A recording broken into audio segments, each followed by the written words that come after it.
The Chiefs have just come out on the ice for a warm-up period. They're about to try for their 5th consecutive win. They're getting a good round of applause from their own booster club, who have traveled all the way from Charlestown to be here in Peterborough tonight.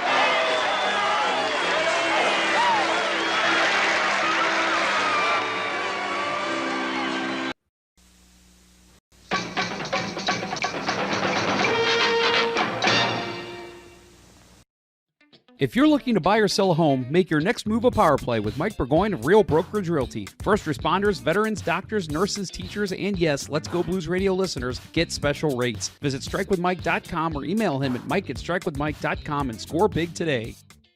Have you subscribed to the LGB Minute podcast yet? It's a 5-minute weekly St. Louis Blues podcast hosted by Jeff Ponder that is released multiple times a week to fill the gap between Let's Go Blues Radio episodes. Subscribe today. So awesome, so handsome, so smart, you'll agree. Kurt, Jeff, and Bill are on TV. It's radio on TV. Oh yeah, it's radio on TV. From St. Louis, I am Jeff Ponder, and I'm joined by You'll Rue the Day You Ever Crossed the Legend, Bill Day. Kurt Price is still facing allegations. We're bringing you the often imitated, never duplicated. Welcome to the Thunderdome, bitches. The original St. Louis Blues hockey podcast, Let's Go Blues Radio. This is the 21st episode of season 15 and the 549th episode of all time. It's Tuesday, February 24th, and we're coming to you live. Tonight, we talk about the epic gold medal game on Sunday, the Blues' options in the trade market, playoff odds, that and more on this expertly produced episode of Let's Go Blues Radio. So we are out of the Olympics. We are heading back into the NHL season. So as someone said to me the other day, well, Jeff, we got to watch some really, really fun hockey. Now it's back to Blues hockey. So everyone be sad. Yes, the lamenting has resumed, and yeah, the immediately before there was any talk of who do we got up next, it was who's going to be on this team by the time we take the ice, right? Yep. So, Yep. Yeah, we facing the reality that is the disappointment. What could have been had Pavel Buchnevich not iced that puck? It's crazy how started. Franchises' fortunes can turn on one shit play. Yep. Apparently your mic is loud, which I can fix. You don't need to do anything about that, but that is what our friend the Baked Beaver says. Let me make a little adjustment here. That should help. All right. First thing we have from the Baked Beaver, he says, "What's up, guys? What are you wearing, Ponder?" Look at that. Bill, explain to the crowd what you're seeing. SpongeBob. It's SpongeBob number 99. Is that a 99 jersey? Oh, 69. 69. Because that's exactly what you think of as cartoons and 69. So there's a story behind this. So I mentioned last week that I played in the pond hockey tournament out in Colorado, and we had a team we played against. They were called the Bikini Bottoms. And instantly, we knew what that was. It was like, oh, that's a SpongeBob team. And we saw them in their jerseys coming out. And we're like, oh my gosh, this is incredible. Well, my son is a huge SpongeBob fan. And so I told the gentleman, about my son and how he's, has special needs. And one of the few words he does say is SpongeBob. And so one of the guys after the game actually came over and was like, hey, we actually have an extra jersey. Do you want it? And I'm like, yeah, sure, I'll take it. My son would love to see it. I'm like, how much do you want for it? And the guy was like, oh, don't worry about it. Just take it. So I got a free jersey out of playing this team and thought it was pretty cool. So I'm like, you know what? I'm going to wear it on the show because it's a very nice looking jersey. It's pretty slick. As yellow jerseys go, that one gets a full pass. So. Yeah, it does. I mean, it's beautiful. It's even got the right. I mean, like you said, the number. It's the beautiful pink color you see in the show. The name on the back. So all the names on the back were characters from the show. excuse me, this one was from this one has Mary on the back, and I'm like, Mary? I don't remember a Mary. And yeah, so I had to look it up. That was Gary the snail. That was his girlfriend in an episode. There's an episode where he meets this other snail at like a snail park, and he ends up getting into it with another guy who said it was his girl, and that was Mary, the name of the snail. So I think that's what the reference is. So kind of funny they put 69 on this jersey, but yeah, let's act like we don't know what that means if we're talking to children. Yes, if you ever let Shay wear that to school, you might get in trouble. Yeah, I said when I got this, I said, man, I wanted to, well, because it's way too big for him. Obviously, it fits me, and he's very tiny. So I thought, we could get it maybe framed and put it in his room. But I thought, you know what? Maybe because they said they were going to get Patrick jerseys eventually too, and they said, "Oh yeah, we'll take down your information if we get one. Order one for your son." So I'm like, okay, I think I'm just going to keep the SpongeBob one, and he can Nice. have the Patrick one because that's his favorite character. So, Nice. out. Nice. Yeah, I honestly cannot say that I have ever seen a full episode of that show. So, That missed it missed both of us, to be 100% honest. It came out in, I want to say 99 was the yeah. first season. And I was in high school, and I do remember a kid wearing a SpongeBob shirt, and all of us being like, what is that? And he's like, it's SpongeBob SquarePants. And we're like, whoa, okay, what is that?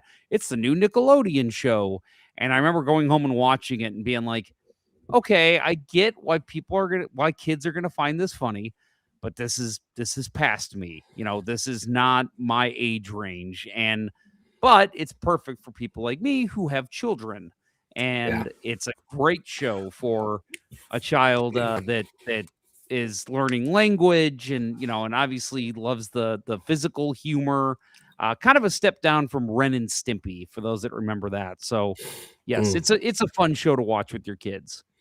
Yeah, Ren and Stimpy was a fun show if you were on, weed or acid, which I never was. I could appreciate the show, but I could never fully get into it, even though I did have a t-shirt from the show back in its heyday. Yeah. Yeah. So, Baked Beaver in the chat there. I might be wrong here, Baked Beaver, but I think you actually had the class with me, Miss Rutledge. My memory is so stupid; it remembers the dumbest things. And the kid that was wearing it in class was Eric Kiskavich, if you remember that fella. So, yes, if you remember that, and if you were, I think you might have been in my class. That was my first ever reference to SpongeBob SquarePants was seeing Eric Kiskavich wear that shirt. So I told him that when I saw him a couple years ago, and he's like, how do you remember that? I'm like, I don't know. I can't remember people's names, but I can remember the first time I ever heard of SpongeBob SquarePants. Doesn't make sense. Yeah. But it's a great story to go along with a great jersey. So yes, exactly. Well, let's get into our official beers of episode number 549. You can follow each of us on the Untapped app. Bill is at Billy Blue Note 33. I am at J Ponder 94. We will start off with Bill. What do you got tonight, sir? So I pondered two different beers tonight. One was, like if we were going to get into prognostication for the rest of the year, Old Rasputin, it was on top. But then I thought, my big takeaway from the Olympic tournament is that if I were to pick a team that is going to flourish going forward, it's going to be the Minnesota Wild. So I went with my favorite Minnesota beer, Spurious IPA from Surly. Darkness is actually my favorite, but I didn't think about it in enough time to get it chilled. So I had a 6 of this in there. So that's what we got. Okay. So that's a good IPA, huh? Yeah. I'm pretty sure I've had it on the show before. A bit of an amber IPA. So not super, super piney and hoppy, but a pretty good balance of malt and hop. Nice. Okay. I can't remember the name of it, but I did in Colorado. I did ask every time I go to a restaurant when I'm out of town. I'm this annoying tourist where I ask, what's a good local beer you sell? And every time it was an IPA that they would always tell me, because apparently that's all beer is anymore, is IPAs. So I did try one. It was a local brewery, and it was okay. It wasn't bad. It wasn't too hoppy. And she even told me that. She said, yeah, I can tell you right now, it's not as hoppy as most IPAs. And I'm like, sold. Good work. So it was not bad, but it wasn't great. So I'll have to find the name of that brewery. It was very local to Georgetown, Colorado. It was, maybe it was an Empire. I can't remember. Doesn't matter. Okay. Bill, first of all, before we get into our big announcement, do you have a new decoration there over your left shoulder?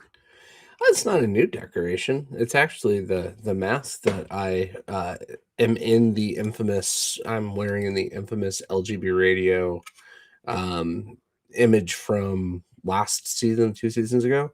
It's my on loan Mathieu Guérin mask from way back in the day. Yeah, so this is from when he played for the Habs, and my other buddy Jeff wore this when he played. So he had no use for it, and I borrowed it and never gave it back. So there you go. Pretty much guarantee he's not going to watch the show. Kurt might tell him since they're cousins and all, but yes. We have cool. I think I still have some of his CDs from college, and he's got some of mine from high school. So we're not in a hurry to get it back. Yeah, I don't think so. I'll say I know I've still got a friend that borrowed a jersey in like 2007 and still has not returned it. So we even made a joke the other day that he's going to give it back to me on the 20-year anniversary of him borrowing my Blues jersey. So I don't remember who the name was on the back. He asked me, he goes, do you remember which jersey it is? And I said, no. I'm like, I just know you have one of them. So it'll kind of be like a new jersey when I get it back next year. You said in 2007? Yep. Blues jersey? Yeah, I think it was from the good teams, though, from like the 01 to 03 era. Michael Handzus. I wish I would have gotten a Handzus. I was a big fan of his. Yeah, it might be a Dimitra. Yeah. I'm thinking Dimitra because I think at one point I had 2 Dimitra jerseys, and right now I only have 1. So pretty sure that's what it is, but I don't know for sure. All right. Well, big announcement, folks. I'm just going to preface it with saying this. It is going to sound bad at the open, but it will turn out to be good. So don't freak out when you first hear me say what I'm about to say.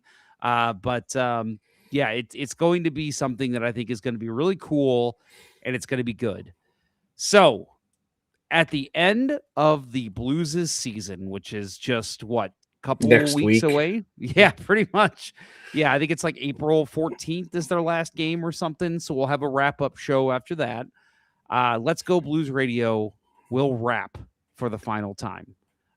We are going to be retiring Let's Go Blues Radio at the end of the season. It's been 15 years. It's been an awesome run. I mean, next week is our 550th show. That is absolutely incredible. I cannot believe how long we've been doing this and how long we've had people that want to hear us talk about the Blues.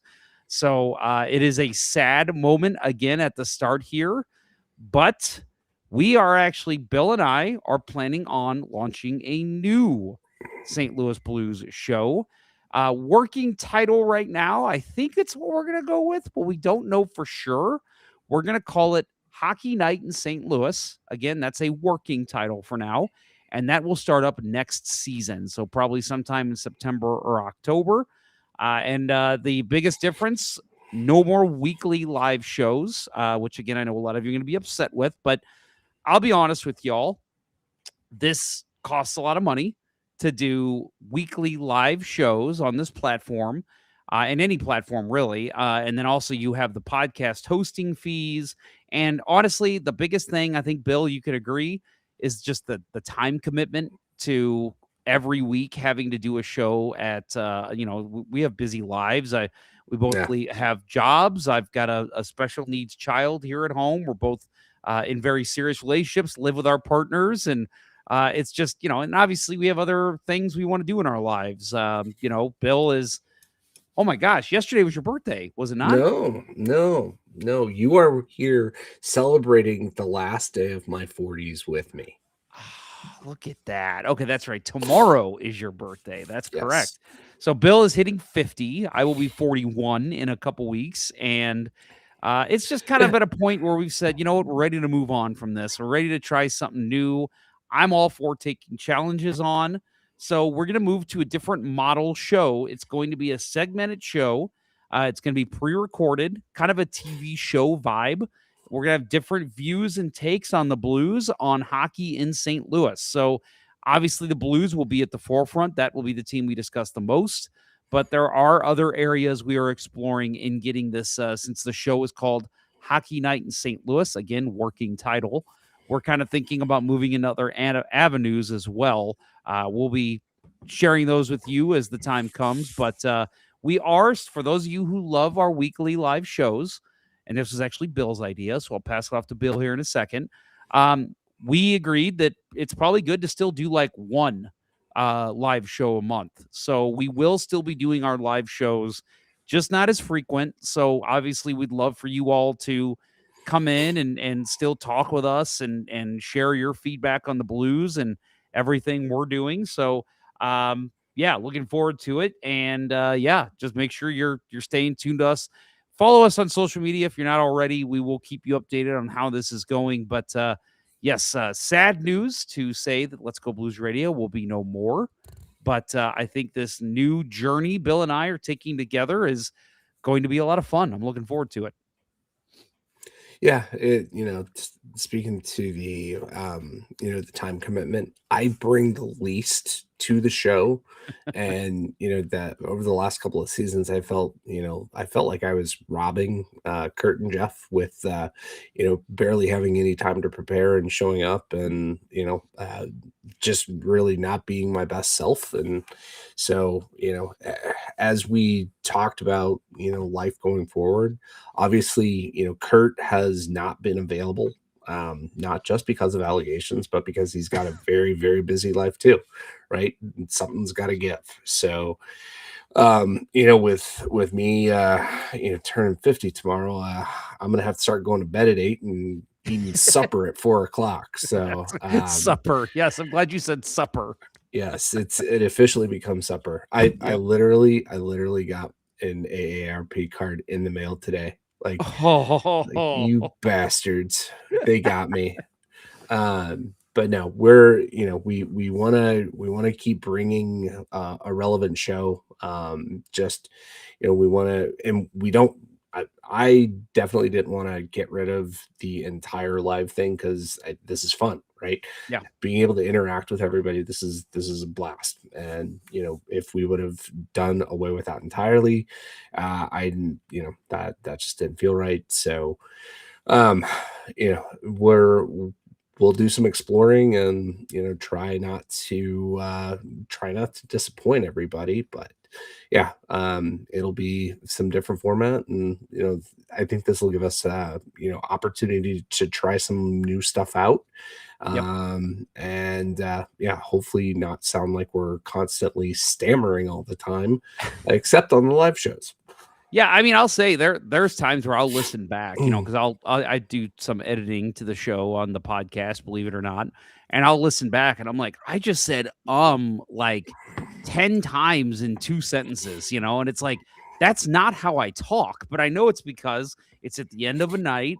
I'm tired from the day, and it's like when we started doing this, God, I can't believe I'm saying this. When we started doing this when I was in my 20s, it wasn't a big deal. But now that I'm 40, going on 41, and Bill, obviously you've been doing it now for a decade in your 40s, it's just like, I just don't think I can honestly, I don't feel like I'm bringing my A game like I used to. And I just think that it's probably a good time for us to kind of take a reflection, see what else we can do. And, honestly, I'm looking at like what I do with Let's Go Blues Radio. Let's Go Blues Minute. And I'm enjoying a lot of that aspect. And I thought, man, what if we could just kind of roll that in with Let's Go Blues Radio? And there's a lot of other things, like I said, that I've been kind of in the background, like Bill, I mean, I'll just say this: we've got a teammate on our ice hockey team that has been kind of hitting me up about something he wants to do for a hockey show, and I'm like, man, like we could probably do that with a new show. We roll that in with Let's Go Blues Radio. So there's other avenues that we want to explore, cool things that we want to do that.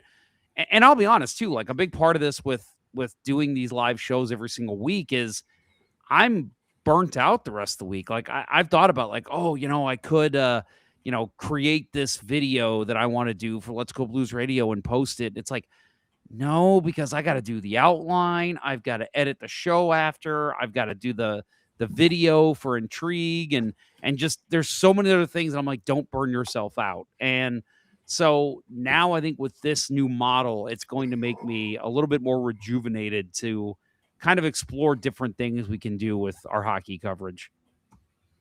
Yeah. I think it is time, to move in a different direction and, but not leave. Right. We don't want to leave. This is too much fun, but I'll say, man, there might be a possibility that you and I start doing this and we're like, man, too much time in between live shows. And, maybe we'll say, hey, let's try 2 a week, and, I'm sorry, 2 a week, 2 a month, you want to burn out? Let's go crazier with it. No, let's do like 2 a month. I'm not saying that anything is going to be set in stone. It's going to be very much a feeling out process for us. And, but I mean, I'll just say too, the fact that we have done this for so long, and I'll admit, we had a discussion at the start of this season, Kurt, Bill, and I, just, kind of talking about where is the show going? What's the plan? Because, like I said, you've all noticed the absence of Kurt because his life's insane, just like Bill and I's, and something had to give for him. And so that was when the discussion kind of started, like, well, we need to do something because we're all kind of feeling that, and I'll admit, like at the end of last season, the last show we did, it kind of hit me. I'm like, man, I don't know how much longer. Like as much as I love doing it, it can be draining. So this new show, it's going to breathe new life into what we're doing and what we're bringing. And I'm just, like I said, there's other things. I don't want to get into it because it's still very much in the works, but the stuff that we're talking about doing with this show is super exciting. It's going to be super fun. And I'm very excited to see how we roll it out and where it goes. Yeah, and we promised no toe videos. At least at the start. We'll see what direction it takes. But that's right. Ace in the chat says, Bill, are you still struggling from being sick? No, like everybody else in St. Louis, I am on my 3rd sickness of the year. So it's just a sinus infection this time. I don't have the the viral flu or COVID or whatever that I've had, probably both of those things so far this year, but came down with a bit of a sinus infection that's I'm trying to keep at bay. I should, I buy the Target brand, so I should just buy stock in Target, but their version of Dayquil and NyQuil, I'm living off of it.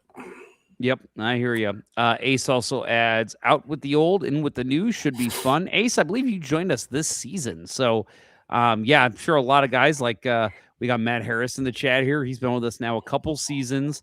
Big Beaver, a couple seasons. I mean, Adam Gold, I think since the start, he's been listening to us, which I do not understand that, Adam. You're insane. Ken Morris has been around for Ken Morris. And then obviously I know for a fact that I talk to people who don't even tune into the live shows and they just listen to the podcast or watch the video the next day, and they're like, oh yeah, I've been watching or listening to the show for 7 years, 8 years, and it's like, so I know we've got a lot of people who have stuck with us. So that is incredible. We love hearing that and meeting you and talking with you, and we hope you'll you'll continue with us on this journey as we go into a new podcast format. Looking forward to it. Comment of the show: is this another way to get around the allegations? No, we're always going to be having allegations against us. We're very disgusting men. That's what we do. Especially Bill. Well, as far as allegations go, Austin never recovered, right? No, Austin never recovered. Yeah. So Ace adds, we know who the most disgusting is. But. Yes, and followed by Kurt, obviously. I've only been here for a short time, but I think you guys do a great job. Both are funny and know a ton about hockey. I appreciate that, Ace. And I will say both are funny and know a ton about hockey. I think in the new show that is going to bleed over very well too, because it's going to be a little bit more, what's the word I'm looking for? A little bit more polished, I guess, to where not scripted. Don't worry about that. But a little bit more polished, I think, to where it's going to be like, oh, okay, these guys aren't just drinking beer and talking about things. I mean, they're doing that too, but not to the extent they did on Let's Go Blues Radio. And then we've got comment of the show. Have we pursued having a third AI host? Actually, you guys don't know this. Kurt was always AI. Kurt's the original AI. My dream for an AI host was that he resurrect Duger from the LGB forum, who I think is somewhere in our Slack channel too. And make him full AI and do the show with us. That would be awesome. I'd love. Dude that. Was a doppelganger for Roman Turek. He really was, 100%. And then comment of the show: ride or die for LGB, baby. Yes, I agree. And we will still, a lot of the fun aspects of the show will definitely carry over into the other show too. Just wanted to make you all aware, let you know that we are coming to the end of Let's Go Blues Radio. That is very weird to say. It's been a big part of our lives now well, you came in what, 2015, Bill? 2016? Yep, I believe it was 2015. So, and Kurt and I and Jeff Quirin were all here on 2011 when this show started, which is crazy to think about. It's really crazy. I know Kurt and I have talked about this on the show before, to think about where we were then and where we are now. I didn't have a kid yet. Kurt was still married and lived in a completely different house. And I think he's still working the same job. I've switched jobs like 17,000 different times since then. Just graduated college when we started this show. So yes, definitely gone through some crazy life changes in the course of this show. Yeah, that's pretty nuts. I of course have been there. Part of my reckoning with why I need a day or two off of work to put my life back in focus, or reminisce, or however you want to put it. I have been in my job for more than half my life now. So, does that just like make part of your soul escape your body when you say that? It does, but it doesn't, because at the end of the day, I do like what I do, and I love the people I work with, and it's that the reality though, like, wow, I've been driving to the same place for more than half of my life. That's crazy. I've moved 3 times, in that time frame. Only once since I joined the show. So it's true. Lots of reflecting to do. Yes, definitely. Comment of the show. He says, went back and watched the first episode the other day. Yeah, it's on our Facebook page for anyone who's interested. We do have it's a classic episode I have up. And yes, it is our first episode, and it is wild to hear how it was back then, because I know I've told the story a million times, but that was literally the first time Kurt and I ever met in person, as well as Jeff Quirin. And we just met up. We started talking blues, started recording it, and we had kind of, I don't want to say it wasn't scripts. It was kind of like an outline how we have now, but we were very much more like stick to the outline. And it's as you can all tell if you listen to the show now, that is not how we are all at all anymore. So yeah, it's kind of wild to go back and hear that first episode. So and he says, I believe I was 12 when y'all started the show. Yikes. Now that makes you feel old right there. Yikes, yikes, yikes.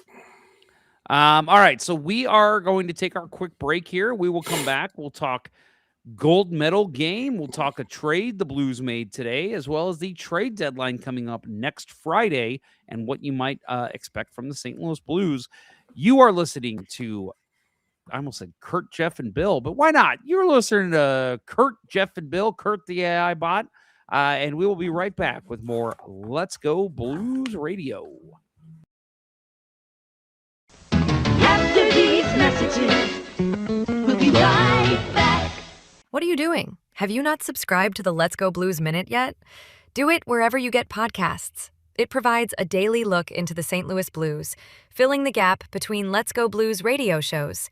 Go to Spotify, go to Apple Podcasts, go to Friendster. I don't care. Just subscribe and get fresh blues content daily. Do it. Like now. Every hockey team needs that clutch player who knows when to pass, when to shoot, and when to take charge. In real estate, that superstar is Mike Burgoyne of Real Brokerage Realty. Whether you're buying your first home or selling your current one, Mike skates circles around the competition with his knowledge, hustle, and down-to-earth approach. And here's the real zone ability. If you're a first responder, veteran, doctor, nurse, teacher, or even just a loyal Let's Go Blues radio listener, you'll score special rates when you work with Mike. Got questions? Fire them at him. He'll answer quicker than Bill Day's glove hand. Obstacles in your way? He'll plow through them harder than I would in a goalmouth scramble. And when it comes time to close, he'll put it in the back of the net faster than a Kurt Price shot from the slot. So don't just settle for an ordinary realtor. Get the MVP on your side. Visit strikewithmike.com or email him at mike@strikewithmike.com today. Mike Burgoyne, the real estate teammate you can always count on. Hey, it's Jeff. Do you like me? Okay, even if you don't, it's okay. It's okay. There's a new show coming out. Check it out. It's called The Pondcast, Conversations That Go Nowhere. We are going to do our random generator. We are going to talk a random topic. All right, here we go. You ready? Right. You know, my mom and my dad wrote my biological code when they pooped me out of my mom's butt when I was a baby. Is that how it works? Yeah, absolutely. Did Al Gore create weather? I mean, that's possible. I think he invented the internet, right? He did. This podcast made possible by Al Gore. Weather conspiracies. Failing a driving test. Elevators. Forgetting why you walked into a room. I don't know if you're Costco people or Sam's Club people, or if you're clubbers. I don't know if you go clubbing. We go. You go clubbing. Cam, this whole show has actually just been a ploy. I've got some news I need to share with you. You're my father from the future, aren't you? Yes. My name is Dameron, actually.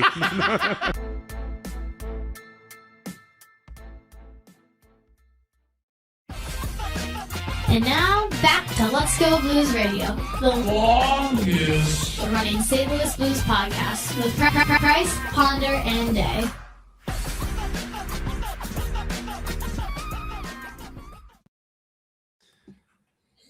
Trees in the chat. Join late. Is this just nostalgia or did I miss an announcement? I'm not going to put everyone through that again. So Trees, yes, you missed an announcement.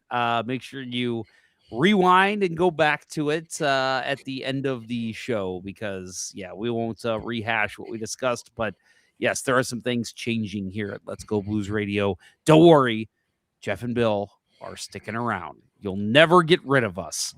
And let's see. Comment of the show says Jeff is leaving the show to pursue his OnlyFans for vigorously. Okay. Yes, my OnlyFans, of course. Check me out. I got plenty of toe pics. And is this true, Bill? I did not pay attention to the State of the Union tonight. Connor Hellebuyck is getting the Presidential Medal of Freedom, according to the POTUS at the State of the Union speech. Probably. That's crazy. Probably. I am not tuning in to any of it. So me neither. That's hey, and that's not just a Trump thing. I don't think I've ever actually watched a State of the Union. I always just read the notes afterward. I've made attempts in the past to do it, and it's like the longest I think I've ever gotten was like probably 35 minutes, after Biden won, like that, the first one coming out of the first Trump presidency. And yeah, but yeah, I can't do it. It'll be crammed down our throats for the next week anyway. So exactly, and that's the way I see it. That's all we're gonna hear on CNN. That's all we're gonna hear on all the news stations. It's gonna be all over social media. And yeah, I usually just try to find a recap, and I'll just read that because it's just not. And again, not even a Trump thing. Just it's not worth it to me unless it's like we are declaring war. Okay, I might actually try to watch the replay of it then. Comment of the show: if the podcast is coming to an end, I'm really going to need that plaque to come to fruition. Yeah, okay, we'll work on that there, Matt Harris. Yeah. Getting a free show for the last 15 years wasn't enough for you, apparently. Yeah. On the Hellebuyck thing, all I can say is I hope he insists that Erin Frankel gets one as well, because she had similar kind of stats and same outcome. The fact that what did they outscore their opponents 31-2? Mm-hmm. I mean, yeah, that's pretty impressive. One of the most dominating performances we've seen in hockey in forever. I mean, ridiculous. Yeah. Agree with that. Because the women winning was huge too. They're only their third gold medal in Olympic hockey since Nagano 1998, when women's hockey first jumped on the scene in the Olympics. So yeah, I mean that's pretty. That was it. Their third or fourth? I can't remember. I think it's fourth, but isn't it third in a row? Is it? I thought that's what they said. I don't know. Adam Gold will kill us if he. Yes, Adam Gold is already driving. Listens.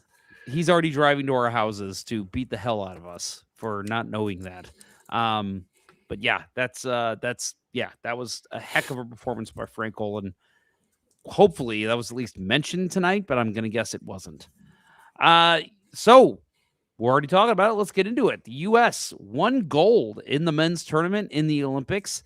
What a show. What a game. What a tournament.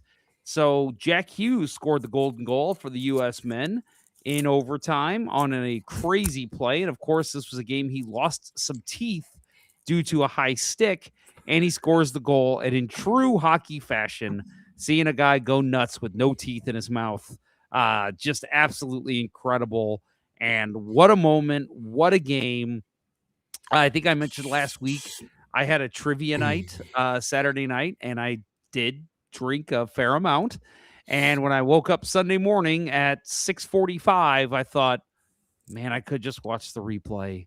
Just watch the replay. And I went to shut my eyes and I said, no, because it will be spoiled for you. So I made myself get up. I grabbed myself an energy drink and I made myself stay up and watch it. And I'm glad I did, because yes, it would have been spoiled for me the minute I woke up. Yeah. It's I planned for it. And did not go to a trivia night, did not drink in excess on Saturday night. I was up and with a nice, good cup of coffee in hand to watch that. And that was definitely the right decision by both of us, because trying to catch that on a replay would have just been like, man, it was such an insanely good game. That opening of that game, like there probably hasn't ever been hockey played that fast before. Yeah.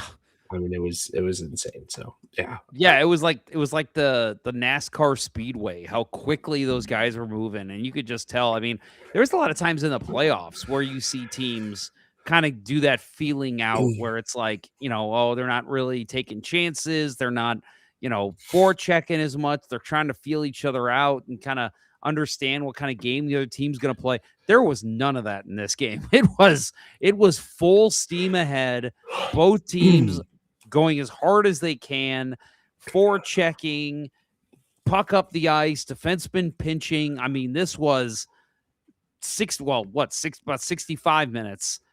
Unbelievable hockey all the way through, and just an unbelievable finish. And, Matt Boldy's goal for US in the Open, I mean, that was just a beautiful move to tuck that under Binnington. And I thought just an impressive, I mean, obviously Connor Hellebuyck was insane in goal, but I thought Binnington played really well too. A very well defended game by both sides, and a lot of offensive chances. I mean, it wasn't like it was a defensive showdown. There was plenty of offense in this game, but goaltenders were just coming up big left and right. Yeah, I mean, think about Binnington made the save on Quinn Hughes in overtime. Got the glove on slapper that was going, over it, and just he was solid throughout. That first goal, the Boldy goal. I mean, come on, Matt Boldy, right? He not a household name by for people that do a hockey podcast. Of course, we know who he is, but not a household name in the U.S. And he juggles the puck through Cale Makar and scores, and Devon, Devon, I believe. Yeah. Devon Taves. And, Binnington he got a little sideways and didn't flare the butterfly, perfectly tucked off the post and in. Like, very few goalies are going to stop that, right? And it was a thing of beauty. Nothing, not faulting Binnington on that when your top pairing defense just got walked. Oh man, that was absolutely beautiful goal by Boldy. Yep, it was. And of course, we mentioned it, the great goaltending. Well, Bill, I think we're going to go ahead and do our Bill Days save of the week. And we do not have a video this time. All we need to do is show you the still. And I think even before I pull this up, everybody knows exactly where we're going with this. So here it is. Bill, explain your save of the week. I don't have to even explain it. Anybody that watched it, like if you watched the game live, I guess if you watched it on the replay without a spoiler, not seeing any replays, you would have seen this save, right? On the live broadcast, it looked like Taves somehow shot the puck wide. Yep. And they go back, 30, 45 seconds later, and Brian Boucher's got the call that Hellebuyck got a stick on it, and they showed this angle. And oh my God, Canada had so many glorious open net opportunities. This one should have been the end of the game, right? And Hellebuyck with the paddle save. This is going to be the enduring image of this Olympics, right? This is it, right? In Vancouver, it was Crosby beating Miller. Here, it's definitely going to be Hellebuyck shutting down Taves. That paddle save is just, I mean, well, and that's what I always say about Binnington, right? Like, I love when Binnington, he just, there's always competing him. He's never going to give up on a play. How many goals has he given up where we've seen him just like still, it's going to be an empty net, but you still see Binnington dive across and try to make the save. And I feel like we don't, and maybe I'm wrong, any Jets fans listening or anyone who watches a lot of Hellebuyck, I feel like I do. But a lot of times I feel like you do see Hellebuyck kind of give up on plays and not really, try to make that last minute ridiculous save. And in this one, and again, Hellebuyck, not known as a big game goalie, he reaches back and he does not give up on this. And like you said, it looked like Taves shot it wide, but you watch the replay and it's whoa. I mean, and that wasn't that was in the air too. Like, that wasn't like Taves had it on the ground and tried to just shovel it. That was in the air, and he got his stick on it and forced it wide. I mean, unbelievable effort and a great save by Hellebuyck. Yeah, I mean, we could go on and on and on about this. To your point about Hellebuyck, I think he turned the corner in that series against the Blues, right? The first 4 games of that series, he was the robotic, I'm big enough that I can play super deep in the net and just make reaction saves. and don't have to be acrobatic. It's like he came out of his shell a little bit. So you're welcome, world. You're welcome, America. We'll take that one. Yeah, it's a Blues win for us right there. Yeah. We're still trying to find silver linings from throwing that shit away. Oh God. But no, absolutely. Like, coming out of the Four Nations, right? Binnington was the hero in overtime in the Four Nations final game, right? The 2 saves on Kachuk, the save on Matthews, right? Just he was money. And in this game, he wasn't terrible. He wasn't the reason why Canada lost. Nathan McKinnon's the reason why Canada lost, but that's a different story. It was Hellebuyck's night.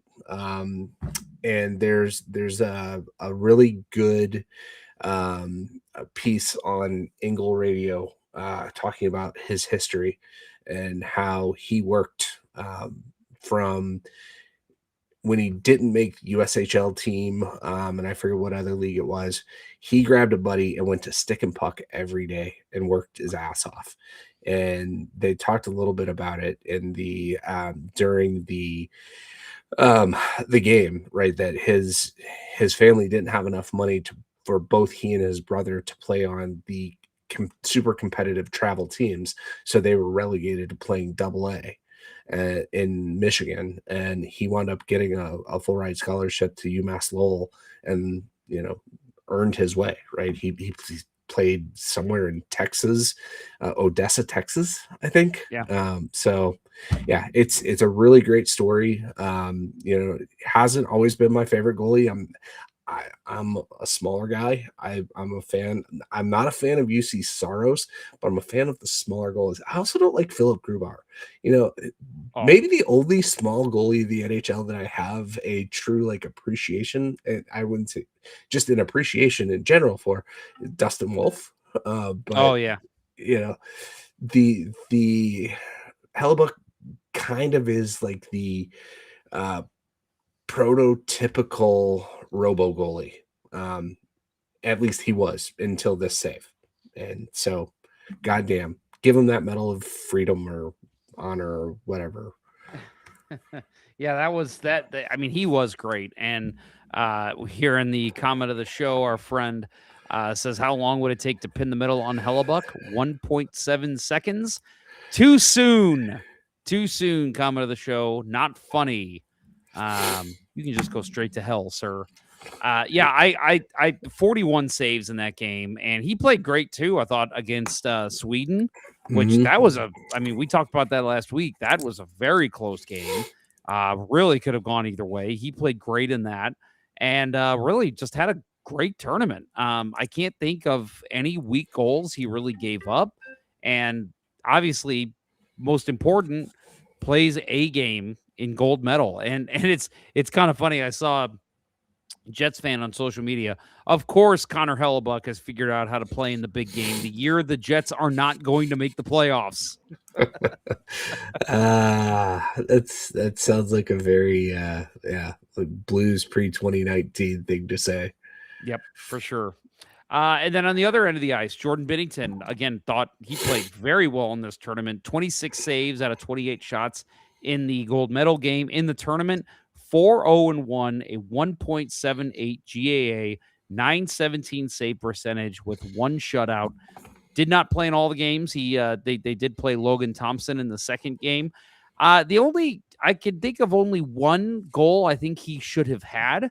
That was, I think, in the Italy game. He did give up a weak slap shot, but then again, people were saying, because it was a weird angle from the blue line, and people were saying it's because of those black boards they had, that he probably lost it in the boards. So, you can give him credit on that if you want, but either way, that was the only one that I look at in all the goals that he gave up, and I did see all of them, and I'm like, that's the only one where I'm like, okay, Binner, that was one he should have had. Everything else, I thought he played fantastic in this tournament.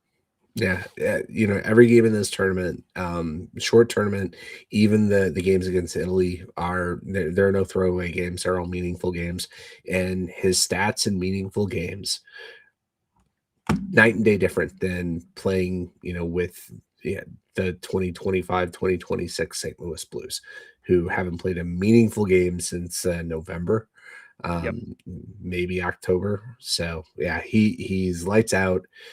Yeah. Trade value is looking pretty good right now. Yep. Divide by zero over in the chat says Binnington played well. Anytime a goaltender limits goals against to 2, he has done his job. Ace adds, yep, Binnington showed what could be if we had a defense, but we don't. So trade him for something IMO. We will get to that in a minute, but I think we're all kind of in agreement there. As much as I'd hate to see him leave, I think it might be time. At this point in his career, let him go win one somewhere else, because it is not going to happen here anytime soon with this team. I think they'll be better next season and moving forward, but they are not going to be a cup contender probably until he's well out of his prime, is my guess. That's probably a good guess, right? If we would have been able to continue momentum in that series last year, win that series against Winnipeg, and further forge an identity, this year is entirely different. We're not having this conversation, but this team completely regressed after that gut punch playoff loss last year. And given where we are, I'd hate to see him leave. I'm still always going to be the guy that's like, can't one guy just stay here his entire career? Yeah. Mike Lee, that broke my heart when he got dealt to Hartford. But that was the first time I realized, that careers in locations aren't going to be that long. And so, I as much as I'd hate it, and not only because I have 3 Binnington jerseys, it's probably time. Yep. And I'm 2, and I'm considering a 3rd, actually. So, yeah, I'm with you on that. Comment of the show, Binnington for Zach Hyman and a 1st. That's a pretty high price. And plus, I think Edmonton's out of the goaltending market. They picked up Jari earlier this year. So I don't think that's going to happen. And I don't think the Blues are going to get that much for him, to be quite honest. Goalie market just doesn't warrant that type of return. So I could see a potential, not like flat out arms race, but I could see a little bit of a bidding war for Binnington. And I think anything, right, after the Blues lost Colton Ellis last year, our goaltending depth chart is not good. We have the reigning World Juniors best goalie in Livy Hamstam, but he's years away. Any trade has to bring back a goalie prospect that will at least be AHL. I think it would pain me to see him go there, but Minnesota in a trade for Wallstedt, I think that's a possibility. That would be incredible. I would love. As much as I hate to see Binnington on the Wild, getting back Wallstedt. God, a 1 and 2 of Hofer and Wallstedt. Give me that all day. That sounds awesome. And there was a weird trade thing on The Athletic ahead of the Olympics that said that it could be Binnington and Thomas for Wallstedt. I'm like, why would the Blues ever do that? Right? You'd have to get like 6 firsts coming back for Robert Thomas. That's overpayment, but I think you'd have to get. I don't know who their number 1 prospect is outside of Wallstedt. Well, I guess Wallstedt's not really a prospect anymore, but I think you'd have to at least get their number 1 prospect back in that trade too. Yeah. So other possibility, and one that I would love would be Binnington to Montreal. Montreal is hamstrung by goaltending. They have the 3-headed monster going this year. Monson Bowl seemed to find form a little bit before the Olympic break, but he's not a big money goalie, not a big game goalie. I think it would be interesting to see Binnington go there in Montreal and gel with that young team. Bill, I will tell you right now, we'll see if there's a 2-for-1 discount or somewhere for NHL on jerseys, because I think you and I would both be getting new Montreal Canadiens jerseys. Yes. And what would you think about now? I will say I am interested in Montembeault because I think the goal going forward now is that Hofer is your number one. Mhm. So would you be comfortable with getting, and obviously I think you'd have to be getting more back in return as well, but Yeah. would you be comfortable with a Hofer Montembeault 1 and 2? I don't know that I'd want Montembeault to be the guy coming back. If there's a bidding war, go for Jacob Fowler, right? That kid's going to be a stud. Dobish, he's a big guy, and he's got some talent. But if the Blues are in on Binnington or are in a deal with Montreal, I think I would be asking for Fowler. Yeah, that'd be interesting, and maybe they could take Cam Fowler too. Just Right. take him. That way you can just replace the jersey. Right. I still go back to the when the Blues played the Habs and Kerber refused to say Fowler and Fowler, and they say when Cam Fowler was on the ice and Jacob Fowler was making saves, like he said at one time, he's like, you could tell, he's like, I'm not doing that again. So one last thing I wanted to mention with this tournament, I thought it was pretty cool that the men's ice hockey third gold medal for the U.S. It came 46 years to the day after the Miracle on Ice game, which is absolutely incredible. That game, I believe you can watch it on YouTube. I could be wrong. Yeah, I know no, it was constantly fed into my feed over the Olympics. So yeah, so if you have not watched the game itself, obviously the movie Miracle is a good watch too. But for you younger fans, if you have not actually watched it in its entirety, I recommend it. Hearing the crowd and even Al Michaels and Ken Dryden just losing it the whole game is absolutely worth the watch. So yeah, that was cool to see that. And obviously we saw Michael Ruzioni there, captain of the 1980 team. He was there rooting them on, as well as other celebrities. But very, very cool that we were able to see another gold medal. And first in my lifetime, second in yours, but you were what? Four? Yep. Yeah.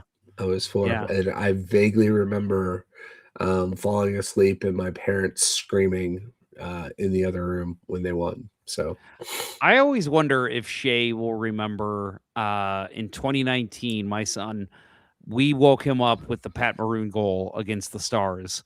My buddy was over. It was just my wife, my friend, and I, and we lost it. Absolutely lost it.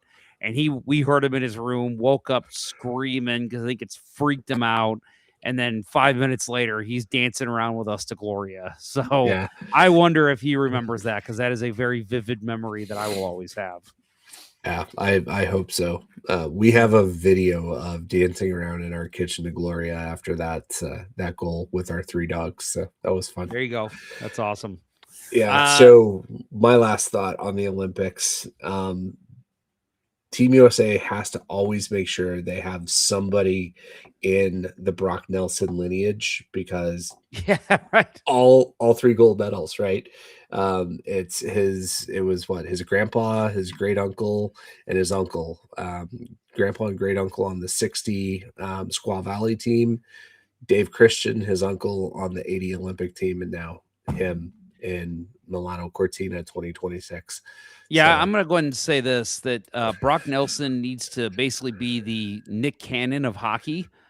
Just start having babies, just lots and lots and lots of babies, because we want to see more gold medals in the U.S.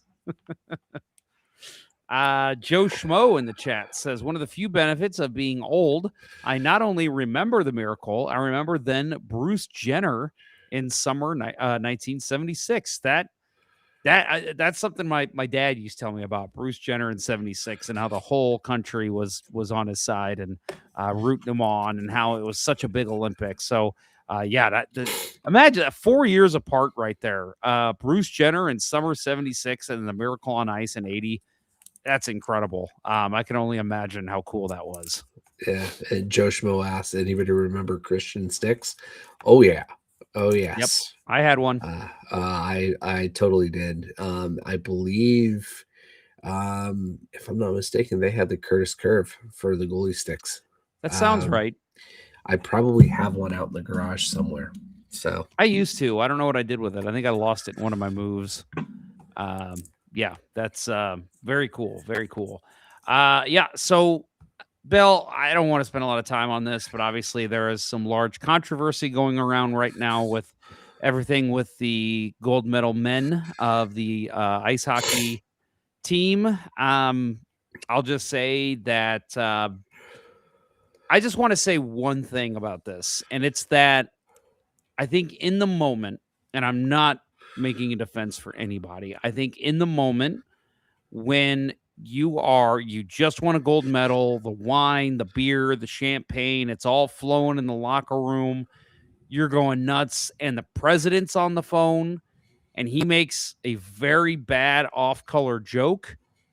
I do think there is a good amount of people who probably nervously laughed and said, yeah, just go with it, you know? But then the backlash came, and I will say that, so I'm going to say I don't fully blame them for laughing at the impeach joke about the women's team. I would have liked to have seen them come out afterward and say, whether it's mostly an apology, but something about, this is not how we feel. We obviously support women's hockey, blah, blah, blah, blah. Jack Hughes said that a little bit today, but I think he still missed the mark. I think an apology was in order, and I do think an acknowledgement, you mentioned Frankel earlier, an acknowledgement of what they accomplished would have been very nice from the men's team, but unfortunately we did not get that. Yeah, I don't really have anything to say about it. I mean, you're put on the spot with a phone call from him. The thing that bothered me more was Kash Patel being there on taxpayer dollars. Yes. And he's using his position as FBI director just to force himself into being a celebrity. And I just, that's disgusting. I don't care what side of the aisle you're on. That is just absolutely disgusting. I agree. Yep. The minute I saw pictures of him there, I'm like, what is he doing there? If he spent his own dime to get there and he took vacation, 100%, if you can do it, do it. But that is clearly not what happened. And that is very unfortunate. And I do condemn that. So I'm with you on that, Bill. All right, let's move on. Blues actually did make a trade today. It was a minor trade, but at least we know that Doug Armstrong is on the phone making deals. That's when I was talking to somebody at work today about it, and they mentioned it. I'm like, I think this is just Doug Armstrong's signal to the league that the phone lines are open. Yes. Next caller. Yep. Yeah. Next caller, we've got Bill in Minnesota. Blues traded Matt Luff to the New York Islanders for forward Julien Gauthier. I saw somebody say when they said that they saw the headline Blues got Gauthier, they said, "Oh, I thought it was Cutter," and I was like, "Oh yeah, Blues got Cutter Gauthier for Matt Luff." Yeah, Anaheim's going all in. Yeah, they lost it. They're losing it. But Gauthier is 28, just in 14 games for the AHL's Bridgeport Islanders this season. He's recorded 7 points, including 5 goals. He's from Quebec, and he's total 130 points in 228 career AHL games. Played in 181 career NHL games. Played with the Hurricanes, Rangers, Senators, and Islanders. He's got 19 goals and 41 points and 44 penalty minutes. Looking at this trade, they're both 28, both very similar numbers at the AHL level. I really think this was if you were to ask me what this trade was, I think Armstrong made this deal thinking that Matt Luff might actually get to see some NHL time with the Islanders. And I'm not saying he was, it was like a good faith, like, I'm just going to trade you so you get NHL time. But I do think there was part of that. I think the Islanders could make room for Luff at the NHL level. So I think a part of that is why this trade went down. But other than that, I think you're right. I think 100% it was, my line's open, boys. Give me a call. Make me an offer. Let's work something out. Yeah. I mean, how will history remember the Matt Luff era? Right. 3 games. Was that it?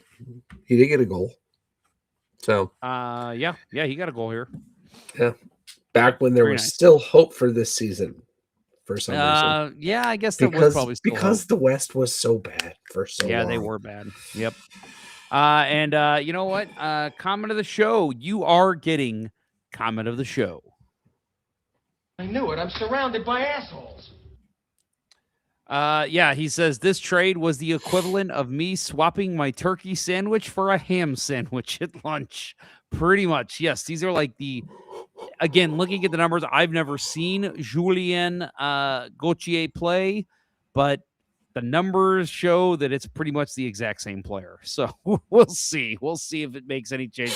And keep in mind, too, I'm sure the Thunderbirds are looking for as many changes of scenery as they can get right now. So that was probably part of it as well. It could be a not Steve Ott guy. Yeah, right. That's true. All right. Well, we mentioned it already, but the trade deadline is Friday, March 6th at 2 p.m. And Divide by Zero does ask, any chance that this trade was just clearing out a future contract? That is that's a good question. I'm not sure because I think Luff only signed a 1-year deal. Did he not? Yeah, I don't recall. I'll look it up. But yeah, so trade deadline is not this Friday, but the upcoming Friday, March 6th, 2 p.m. The Athletic has a trade board up. The last one they posted, they did have Robert Thomas at number 5 on the trade board, and number 11 and 12 were Braden Shen and Justin Falk. Number 27 was Jordan Kyrou, and number 40 was Jordan Bennington. We kind of talked about this a little bit last week. I don't think we're going to see all of these guys moved. I could see maybe 2. I do think Justin Falk is on his way out. I think unless he absolutely says, I don't want to go anywhere, you're not trading me, that's the only way I think he stays. I think Robert Thomas stays. I don't think he gets moved. I could see Kyrou being interested to trade. He's got a full no trade, but I could see him saying, yeah, go ahead and move me.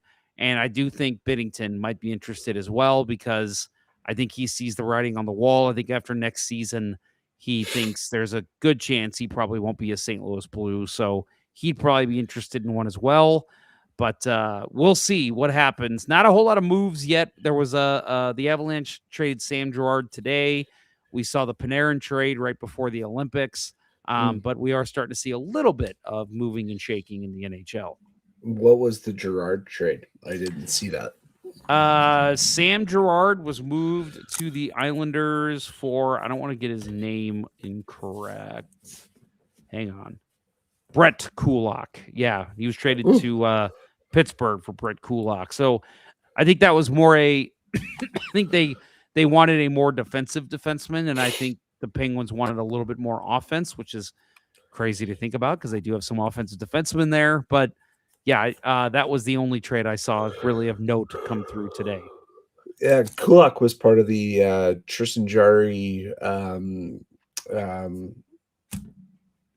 Stuart Skinner swap. So yeah, the interview that Skinner gave friend of the show Kevin Woodley a few weeks back on Ingle Radio, he talked about what a benefit it was of being traded with Kulak. So interesting, Pittsburgh moving on from him so quickly.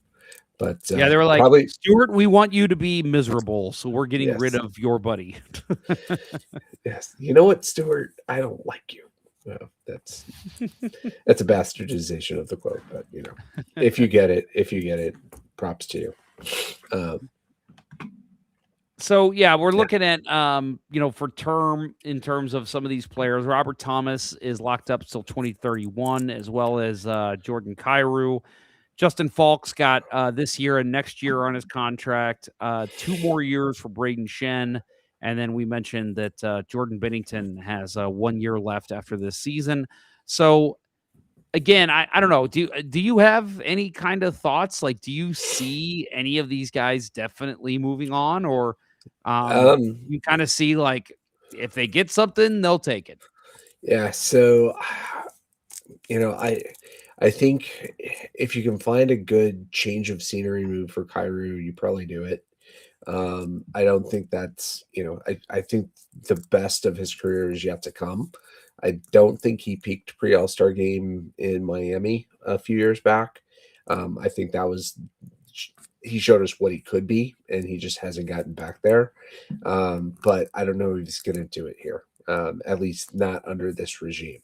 Somebody said earlier in the chat that I think it was comment of the show said that if you move Kyrou, you will regret it. I actually disagree. I agree with you. I think the best is yet to come for him, possibly. I just don't think he's going to do it here. I think he's going to have to move on to expand his career. Yeah, I do think he'll flourish elsewhere if it's the right move. I agree with divide by zero. Falk is moving. Book it. Yeah, I think Falk's definitely gone. I mean, he'll have an opportunity to play playoff games this year. He won't say no, and he'll be a benefit to a good team, big team. I think we talked about this in previous shows that was linked to him with the Red Wings, which still pains me to think that we'll trade with the Red Wings, but it's happening more and more often these days. So, yep. I really like for Thomas. I think we saw the future of this team in Dalibor Dvorsky, but that future is not now.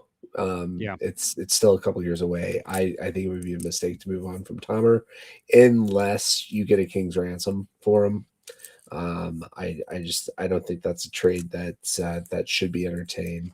I think Shen could go. And I talked about this last week. I think that would kind of create a leadership void, especially if Falk goes, right? Two A's gone. Pareko's still there. Thomas is still there, and they're not the best of leaders. So no. I think you see Jake Neighbors getting a letter on his sweater. But yeah, I think this team is hard up for leaders after Shen. So I think we would probably wind up regretting it. Ken Morris in the chat says, I don't think the Blues are giving up on Thomas. Not yet, anyway. Kyrou may go depending on what is offered. Comment of the show, Falk and Shen are my perfect trade deadline moves. Binnington, if it's a haul in return. Ace says, Falk and Shen, Kyrou, and probably Binnington in off-season. Divide by zero, I think Washington is an ideal spot for the Blues and Kyrou. Expand on that. Are you saying that because Ovechkin's pretty much going to be leaving and they're going to want another high-powered winger to kind of, obviously he's not going to fill in the shoes of Alexander Ovechkin, but, obviously a guy that can fill in on your first, second line. Is that kind of what you're saying, or is there something else that you mean by that comment? And then Big Beaver kind of said what I said a little bit. I think Kyrou can grow elsewhere. Thomas will be a perfect role model for these younger and faster forwards, whereas Kyrou is too inconsistent. Thomas still puts up the assists. Yeah, I agree with that 100%.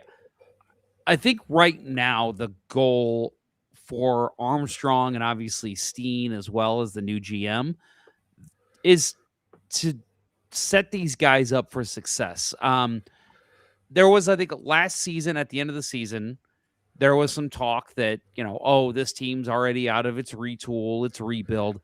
Obviously, that wasn't true. This season has been an absolute disaster. But I do think that now that kind of has shifted from let's build a playoff team to we've got younger guys that are still coming through the ranks. Obviously, Dvorsky and Stungerud are here now, but we've got other younger guys coming up. Why am I drawing a blank on his name? The kid they drafted last season. Up in the queue. Yep. Justin Carbonneau. Carbonneau. Yes. You made me blank on his name too. Yes. Sorry. No, Carbonneau. I think he is going to be an unbelievable player for this team down the stretch. You got Adam Juracek that's coming in on the D. You mentioned Luve Herenstam that's going to be coming up as a goalie in the next couple seasons. So I think there's plenty of good young talent in the cupboard that's going to be coming through. So you can't just have them come up and just have a bunch of filler guys. I don't know why the first name that came to mind was Trent Whitfield. You can't have like a bunch of Trent Whitfields and Adam Cracknells and Chris Porters for this team to work with. You need to have some talent surround them. And Robert Thomas signed that deal, expected to stay a Blue. I think you keep him. And we've said it all season, Bill. I'm with you. I think you keep Braden Shen unless you get an absolute haul, because he is one of those guys that provides you that leadership and that toughness that you need and can help, kind of wrangle these kids and show them the right way to play the game. Yeah, sorry, I was distracted by comments. Fast and Furious in there. Yeah. I think at the end of the day, we'll probably, probably lament this season. And at this point, we're all looking to salvage what we can from it. So, a couple of good trades here at the deadline, to help the team retool, I think is in our best interest, but not a complete overhaul. Yeah, Joe Schmo it'll be an interesting show next week, I think. Yeah, I think so. Yep. Kyrie's probably ready for a change. More power to him. Divide by zero. The Islanders fans are also talking about Kyrie. Everyone's talking about Kyrie. I've seen even Ducks fans talk about Kyrie, and I'm like, I don't know how they could work out a trade to get an $8 million player, but who knows? Crazier things have happened. And then divide by zero. He was the one earlier who made the comment about Kyrie to Washington. They announced they were looking for an offensive winger. So, yeah, obviously that would fit the mold for them. And he says, I think we would love a player like Lakovic, who's one of their top prospects that, we'd love him too. But again, obviously Washington's hold on to him for a reason.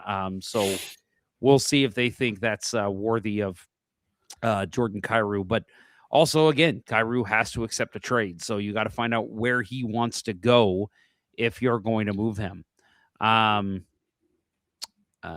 see. Ace in the chat says, do you think we will see Carbo up next year? Divide by zero says, I hope we don't rush Carbono. Yeah, both your comments, good question and great comment. I think it depends on how he looks. I do think there was actually some consideration to keep him with the team, at least for an 8-game tryout out of camp this year. But I think they realized, there's no need to rush this kid, especially going into training camp. They thought, we're a playoff team. We don't need him. So, and I do think it was smart to send him back to juniors. But I also think that he's a player that could probably benefit from some time in the A. But we'll see. If he steps into camp and he is lights out, just scoring goal after goal after goal, you have to give him his chance. But it really just depends. It's kind of up to him. What's he going to show this team? What's he going to show leadership and coaching? If they feel like, hey, he's a step behind the NHL play, he's over stick handling, he's not defensive responsible, he needs to put on weight, whatever it is, they will make sure, I think, to coach him the right way, because that is a kid they think they've hit on, and I think they have too. And you want to do everything you can to make sure it's not an Arizona Coyotes situation where it's every player we draft is playing next season. You don't want to do that to your youth. Right. And I think this year too, right, there was definitely thought that he's going to get here, and they quickly made the announcement, oh no, he's been sent back to the queue. And I think part of that was you aren't going to overshadow the emergence of Jimmy Snuggerud and Dalibor Dvorsky eventually on this version of the team, thinking you're a playoff team, right? There are already two guys in the pecking order above you, and we'll see where he's at, right? The World Juniors snub hopefully lit a fire under his ass, and that's what he's working towards, making sure it doesn't happen next year. And whether it's, he comes out of camp and gets a tryout here, and then makes that team, but is still in juniors. I don't know. I think that's probably our best case scenario. I don't think he'll be, like it was said in the chat, right? Don't rush him. There's no need to rush him. We are not close to win now, and hopefully we aren't close to Arizona Coyotes territory, like you said. Let's hope not. So for those of you who might still be holding out hope that this team's going to go on a run and make the playoffs, I do want to mention I think that's a pipe dream at this point, more so than we've seen in the past. I know last year was insane, and obviously 2019 is something that's always brought up, but right now the Blues have a 0.2% chance of making the playoffs. The only teams with a lesser chance than that are Vancouver and the Rangers. Excuse me, and this is according to Money Puck. But I do think that the big problem is, even if you're like, hey, there's still 20 games left, this team could maybe figure it out. Maybe they go on a crazy 11-game winning streak. If you throw out everything you saw this season, because to me, this season proves to you that's not going to happen. This team doesn't have it in them. But if you throw all that out and say, hey, crazier things have happened, you still only got a couple games until the trade deadline. Doug Armstrong needs to make moves. He's got to see what this team is now and just say, yeah, even, maybe this team would have gone on a 15-game winning streak and they would have made the playoffs, but you can't bet on that. And unfortunately, at this point, time has run out. I said it on Let's Go Blues Minute this morning, but I'm saying it again. I just think time has run out on these guys. It's time to start looking to the future, look to next year and the year after. And I do think you're going to have to see some moves, whether it's the guys we've mentioned already. Maybe a Pius Suter is getting a look. Maybe there's something out there for Cam Fowler. I doubt it, because his new contract has not even started yet. Oh, that hurts. And a Pavel Buchnevich, brand new contract. Don't think he's getting moved. But maybe there's something out there for some of these guys. And I think if something comes along the line and Armstrong says, yeah, I got to make this move, he's going to make it. He has to at this point. Yeah, like the idea that this team could suddenly start winning. I think if I'm Doug Armstrong and I come back from Italy and Montgomery and Weber pull me aside and say, we figured out what was wrong with the defense. It's a slight tactical switch. We're going to start winning games. He's like, why? Don't do it. Yeah. Don't do it. Right. Don't make that switch until next season. Because it would be the most St. Louis Blues thing now, right? To go on a run to make them mediocre, picking 15th or 12th, right? Just take it like men this year. And I'm not saying tank, but this team is what it is. And it's Adam Gold just rolled over in his bed when he heard you say tank. Yeah, I know. He's, I haven't seen him chime in, so I'm saying that the NHL shouldn't implement the goal plan this year, but they should definitely do it next year. Yep, agree. This is unfortunately, fans, I mean, as much fun as the Olympics was to watch, it's back to reality now with St. Louis Blues hockey, and this is just the situation this team's in. So I know a lot of people have been asking for the tank and asking for the number one pick throughout the last couple months. But for me, it's never anything I want to see. But I think at this point, it's just reality. You have to. I'm still going to hope this team wins some games. I like watching wins more than losses. But at the same time, if they win, I'm going to be sitting there going, come on, guys. Don't win any more games.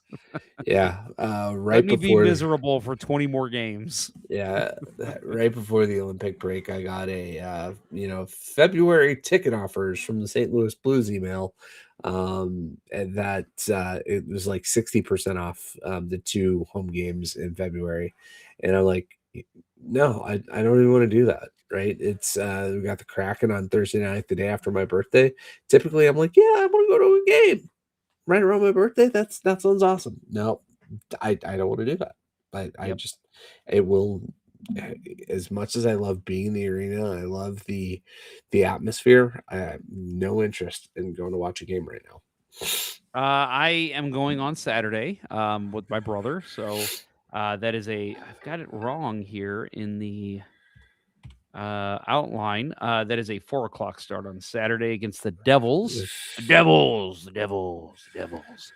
That was my poor water boy Kathy Bates impersonation. But yeah, so coming up for the Blues Thursday, February 26th, they play the Kraken at 7 o'clock. That's here in St. Louis. Also on Saturday, as I said, New Jersey, 4 o'clock. And then on Sunday, they also play in Minnesota at 4 o'clock as well. So, yes, they do have some games coming up, and that's all before the trade deadline. I honestly think even if they win all 3 of those games, I don't think, which by the way, they still have not won 3 games in a row this season. But if this becomes the first time that happens, I still think Doug Armstrong is listening to every single phone call because, again, it's just far too late to think this season's can be salvaged. Yeah, I wouldn't be surprised if a trade hasn't happened by then. Yeah. So by Friday this week, because it's such a short window now. Yep. Yeah, things are going to happen. I expect they're going to happen. The trend has been ahead of the deadline. Now that you're not paying a guy to sit on a beach, trades are going to start rolling in here, and sexier stuff than even Gerard for Kulak.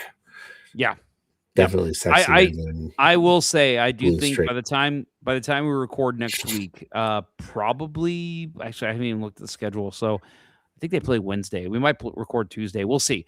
But whatever our next show is, I do think Justin Falk will not be a St. Louis Blue. I think he's going to be the first domino to fall. So we will see. Yep. So they play Wednesday. We play Wednesday too, right? Oh yeah, we do. So we might have to record Tuesday if you're available. We'll probably not because I got leadership in town next week. So, well, we could do a Thursday show, or even if we really wanted to, we'd go crazy and get Wednesday show in because that game doesn't start till 9 o'clock. And we play at 10:10. We'll talk about it offline. Yeah, we'll figure it out. Either way, we will have a show next week. So, Bill, I think that will do it for this week. Yeah, big show announcement. Thank you, everyone, for being so understanding. And I think there was some excitement even, which I'm excited. I'll admit I'm very excited about this new thing. And Bill, I think you are too. So we'll see how it goes. But yeah, very cool to make that announcement. And again, to see all of our listeners, at least the live listeners, show excitement for it. I think it's going to be really cool to see some of the stuff we can do. Yeah. As this as we wind down this season, and what looks to be the end of an era. Hopefully we can cut some highlight reels. Not that I can do that, but have some fun look back memory kind of stuff. Not that we're going anywhere, but just give the show a proper acknowledgement. Yep. Before we put it in the locker and. Yeah, we'll definitely have some of that for sure. I'll find some time to make that happen. Trees does say, Jeff, what will happen with the Discord? That's actually more of a Kurt question because he is the owner of that. So we'll figure that out. But I think we're probably going to keep it up because Let's Go Blues is still a thing. That's Kurt's baby. So I imagine that I'll be sticking around. If at the very most, we'll just change the name to whatever the new show is. But yeah, I do think that'll probably be sticking around. So I don't need to worry about that. Ace says, great job, gentlemen. Let's Go Blues and the Baked Beaver. Catch y'all next show. Have a good night. And LGB 100%. So yeah, and more details will come as the next shows come on. So Trees, I'll try to have an update for you next week for sure. But I do think you have nothing to worry about. I think that Discord will stay active. Well, thanks to our incredible sponsor, StrikeWithMike.com. That'll wrap up episode 21 of season 15 of the original St. Louis Blues hockey podcast, Let's Go Blues Radio. Thanks for listening, and thanks to those who participated in the YouTube and Facebook live chats during the live show. Make sure to follow us on socials at LGB Radio and like, follow, and subscribe to us on YouTube, Facebook, and Twitch. For Kirk Price and Bill Day, I'm Jeff Ponder, and this was Let's Go Blues Radio. Until next time, everyone, let's go Blues. Let's go trades. Ooh, I like it.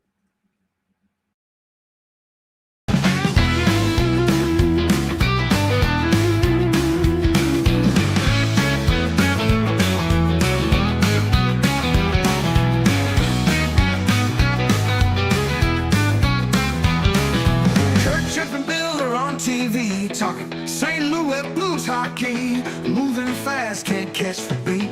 Skates on fire, ice on defeat.